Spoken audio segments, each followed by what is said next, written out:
Good day, students. Today's lesson is all about the importance, application, and purpose of new literacies. So let's define new literacies to begin our discussion. Does anyone have any ideas concerning new literacies? Yes, Marceline. Um, ano po, for me po, new literacy made things visible by advances in digital technology. Yes, you are right. In essence, new literacies extends the learning environment outside of the classroom, essentially provide opportunities for learning and individual critical thinking.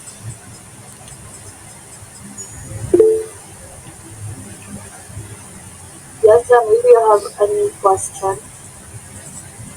Um, my question is, what is the importance of new literacies in the digital age?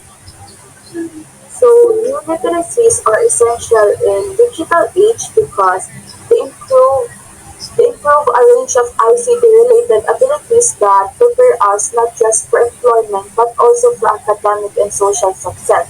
As technology continues to permeate our everyday lives, it will become more and clearer how important it is for students to possess these abilities. I hope I have addressed your query, Ramit. So let's move on to the significance of integrating new literacies across a variety of areas today.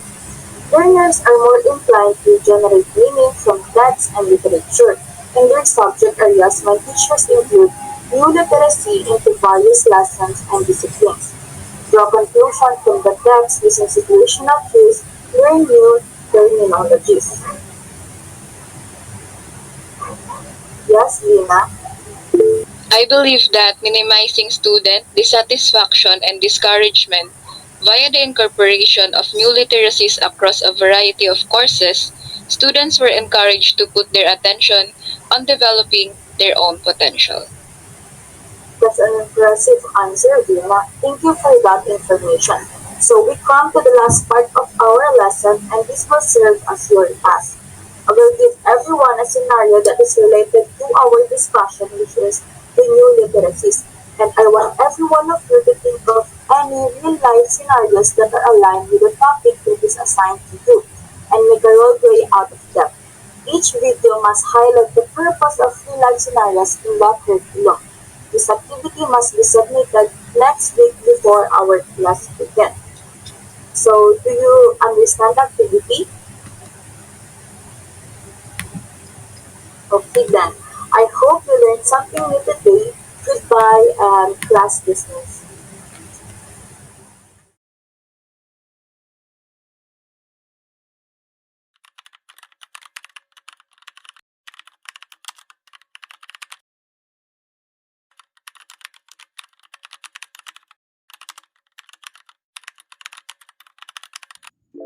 Introducing Mom Angel, an online class teacher.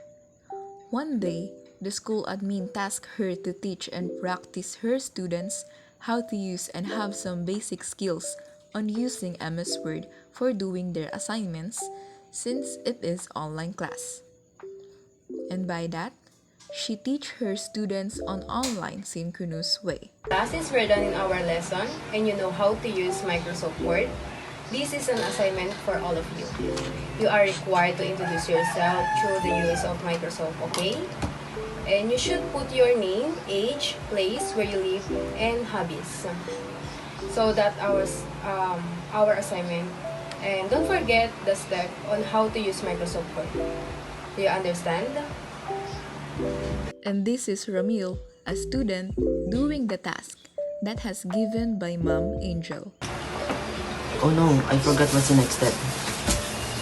Teacher Angel thinks that other students might forget the steps on how to use it, and students are afraid of asking her.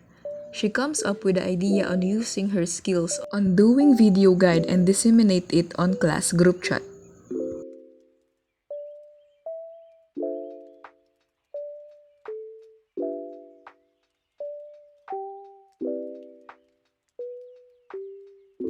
Since the video made by Mom Angel can repeat and accessible, Ramil learned how to use it and he made it.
So, good evening, everyone. As you all know, our school assigned us to make a poster for environment campaign. However, we can't meet and make this in school because we live from each other. So we decided that we are going to make a digital poster for environment campaign.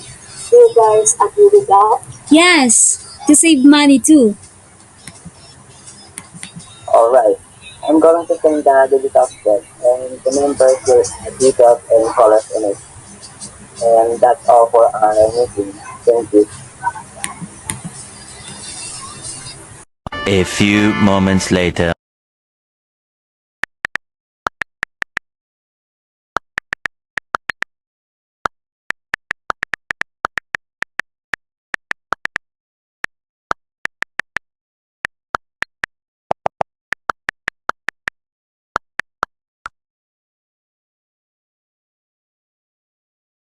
One eternity later.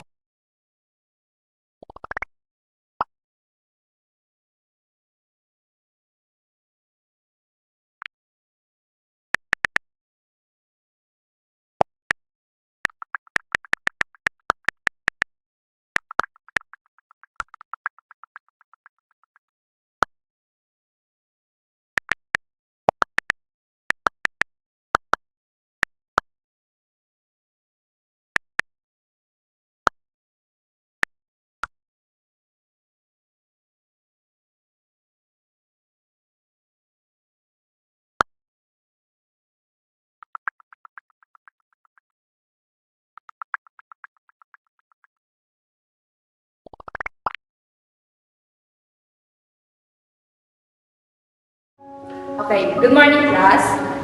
So, before we start our lesson, I have a question for you all. So, who here have heard of aura brigilia status?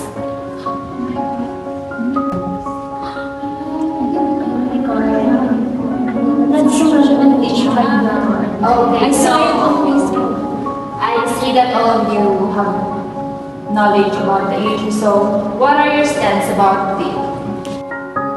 Yes. So, bakit taga di na-rest si Aura? Kasi, bakit yung isang side hindi na-rest? Kasi si Aura, pinagtatanggol niya lamang yung kaibigan niya. So, ang stand dun ng society is parang ikulong si Aura dahil ba LGBTQ siya, part siya na, member siya nun. Bakit yung isang side na puro lalaki na nagharas sa friend ni Aura is hindi inarest?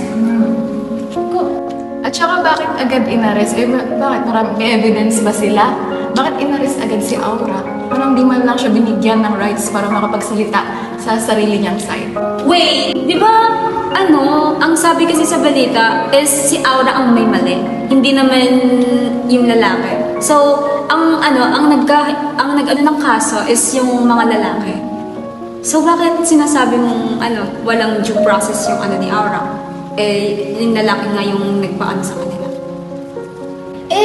Di ba may sinuntok si Aura? Oo nga, like, may CCTV, di ba? May evidences. Parang nakita niyo na ba yung kahakagabi, Nabalita yung yun balita? Oo nga. CCTV ni Aura? Laki-laki kaya ng katawan ni Aura. Oo. Like, tsaka along the video, wala naman kaming nakitang hinaras na lalaki yung babae. Actually, si Aura pa nga yung nangharas sa lalaki. Like, hinawakan pa nga yung shorts, tapos gusto pa nga hubaran, ganun-ganun. So, what do you mean na walang si Aura? Di wala naman akong inaano sa LGBTQ, but, as a human, ganun-ganun. Wala namang sex and or gender yung law. Siguro kasi sa social media, di ba ang daming umaano kay Aura. Nagja-jump agad sila sa conclusion kahit hindi naman nila alam yung totoong nangyari. Wala pang CCTV na nilalabas. Ang dami nang nagsasabi na si Aura yung biktima kahit na hindi naman totoo. Maybe kasi famous si Aura and kinakampihan siya ng other famous people. Probably. Probably that's the case.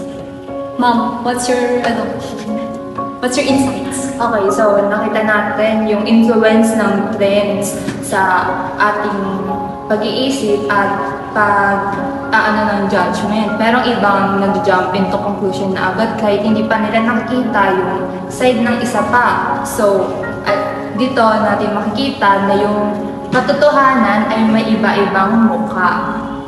Isang katotohanan na nanggaling dito sa thread nito, isang katotohanan na nanggaling dito, pag pinagsama mo yun, makikita mo yung tunay na nangyari na walang bias. So, kailangan natin as individual, kailangan natin matutong maging critical thinker, alam natin i-discern kung alin yung yung dapat at hindi dapat. Saka dapat kailangan pag nag-judge tayo, kailangan muna natin humanap ng evidence. Hindi muna tayo aasa lang sa isang side. So, yung issue na yan about queer sa ating lipunan. So, yung mga nakikita nyong mga sulat sa internet, sa Facebook, is a type of literary, which is one of the lowest form of literary sa So, ang topic natin today is lesson of queer literary criticism. So, ayun, nakita natin yung mga point of view natin, yung portrayal ng queer sa literature. So, yun.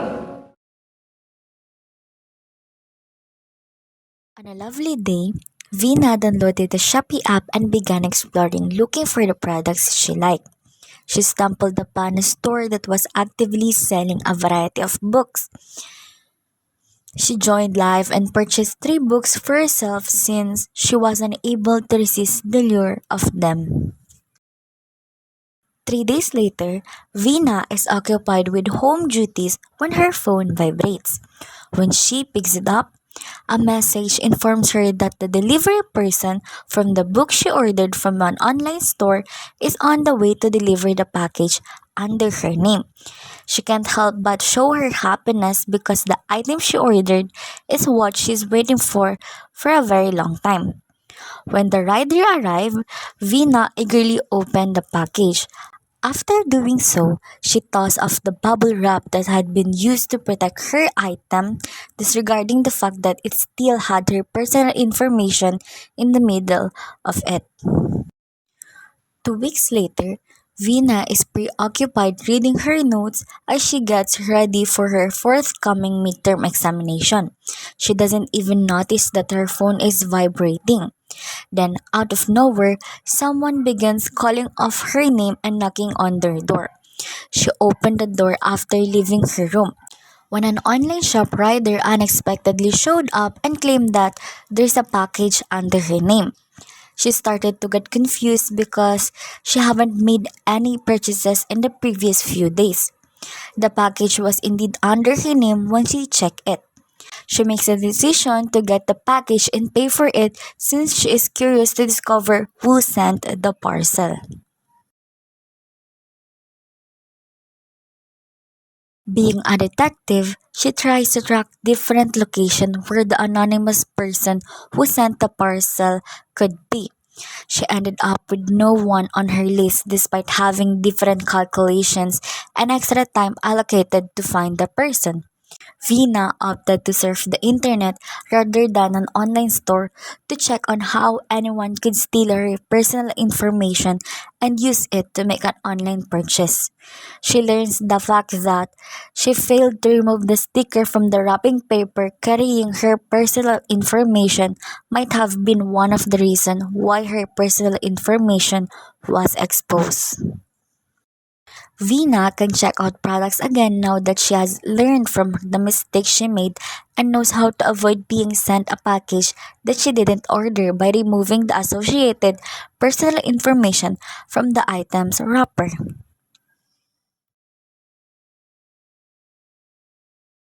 Good morning, class. So today we'll be discussing about climate change and the importance of climate data in making informed decisions about our environment. But before we dive in, let's talk about visual literacy. Can anyone tell me what that means? Raise your hand if you want to answer. Yes, Marceline. Um, Visual literacy is the ability to interpret, understand, and create visual interpretations of the data. It's like understanding graphs, charts, and other visual information. Exactly, Marceline. And why is visual literacy important, especially when we're discussing climate change? Yes, Ramil. Well, climate data is usually presented in graphs, charts, and maps. Without visual literacy, we wouldn't be able to understand or make sense of the information. Anyone want to add with that?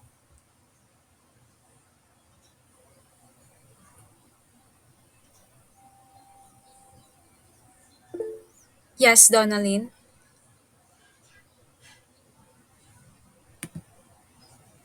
Yes, Donalyn. You may answer.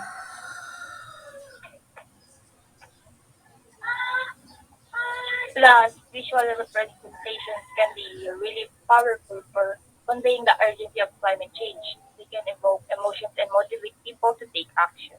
Yes, that's right. Anyone would want to answer question? Yes, Nikki. I have a question. I'm into sports stats and data. How does this relate to climate data? That's a great question, Nikki. Just like sports statistics help you analyze performance and make informed decisions, climate data does the same for the environment. It helps us see trends and understand the impact of climate change on our planet. Yes, Vina. For instance, we can use visual data to show the rise in global temperatures over the years, the increase in carbon dioxide levels, or even the melting of glaciers. It's hard to ignore the facts when you see them. Oh, exactly, Vina. Now let's take a look at the graph showing the rise in global temperature over the last 9 years. Let me present a graph. Yeah, here.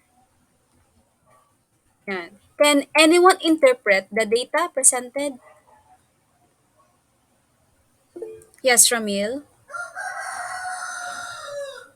So the graph shows a clear upward trend in temperatures over the years. This indicates that our planet is getting warmer. Yes, that's correct. Another one. Yes, Vina again. This is due to human activities like burning fossil fuels, which release greenhouse gases into the atmosphere. The data emphasizes the urgency of taking action. Yes, correct. Yes, Donalyn, you may speak. Hello. So, as an artist, I can use my skills to create visuals that inspires others to take action. Vi- Visuals can make climate change more relatable. Well, that's the power of visual literacy, everyone.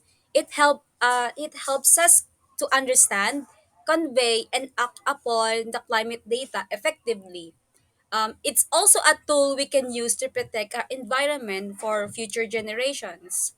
I hope these meaningful discussions help you realize in one or many ways. Yan.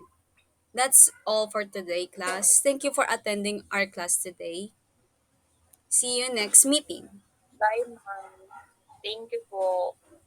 Thank you.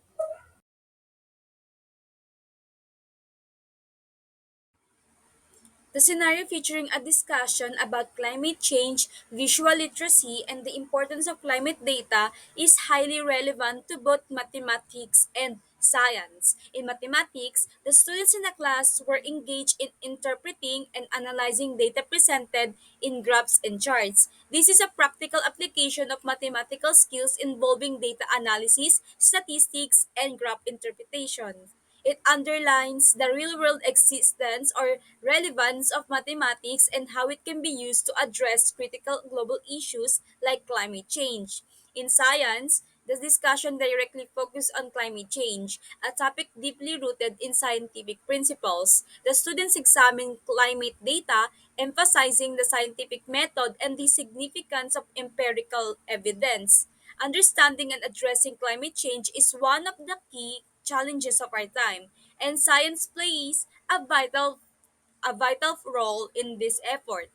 Furthermore, visual literacy, a concept explored in the scenario, connects mathematics and science by demonstrating how visual representations of data, such as graphs and charts, bridge the gap between these principles. It showcases the interdisciplinary nature of problem solving, where mathematics, science, and visual communication intersect to address complex issues like climate change.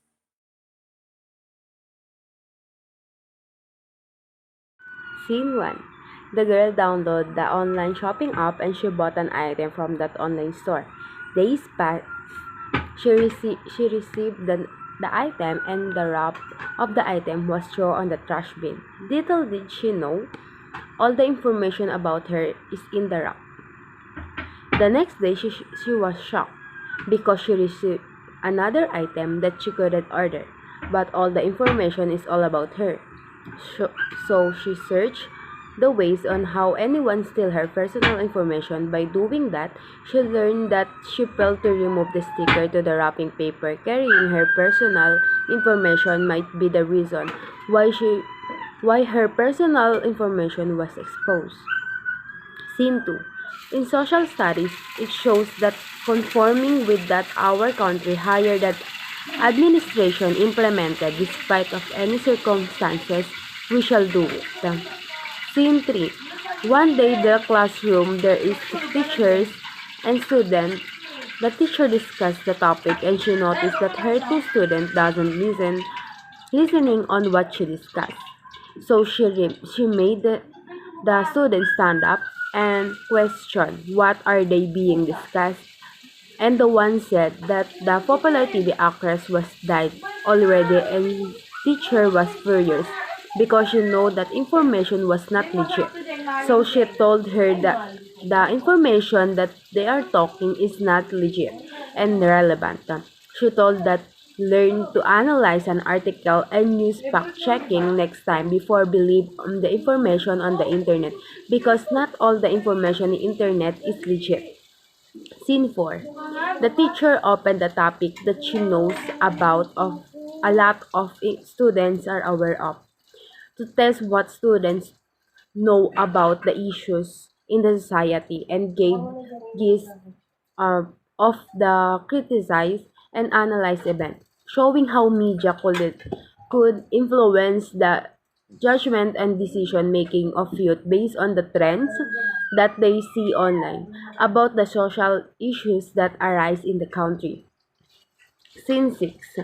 We see students may analyze data presented. This is a practical application of mathematical skills involving data analysis, statistics, and graphs interpretation. Its underlying real-world existence or relevance. Mathematics and how it can be used address critical global issues like climate change. In science, the discussion focused on climate change. The student examined climate data, emphasizing the scientific method and significant empirical evidence. Visual literacy, a concept of explore in the scenario, connects the mathematics and science by demonstrating how visual represented the data such as graph and charts. B. Not all the students engage to the decision. Mostly in online might someone has no phone or internet to use on online class. And the other hand, let's take a look on scene 2. We can see that one of the students had difficulty in instructions that gave their teachers, but he said yes when the instruction asked a question or clarification of what she said, maybe because he afraid to ask question, or he wants to end their class even though he didn't understand the instruction on their activities.